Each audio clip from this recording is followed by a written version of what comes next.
Balik sa balita, alternative work arrangement at learning mode paiiralin sa NCR at iba pang lalawigan.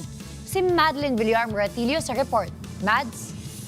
Yes, Diana, simula nga ngayong tanghali ay pinahitiraw na ang alternative work arrangement sa mga tanggapan ng gobyerno sa National Capital Region, Zambales, Bataan, Bulacan, Pampanga, Tarlac, Nueva Ecija, Cavite, Batangas, Rizal, Laguna, Quezon Province at Occidental Mindoro. Hindi naman kasama rito ang mga nasa tanggapan ng basic at health services maging sa mga nasa disaster department. Para naman sa mga estudyante sa nasabing mga lugar, alternative learning mode din ang paiiralin sa lahat ng antas, pampubliko o pangpribado man.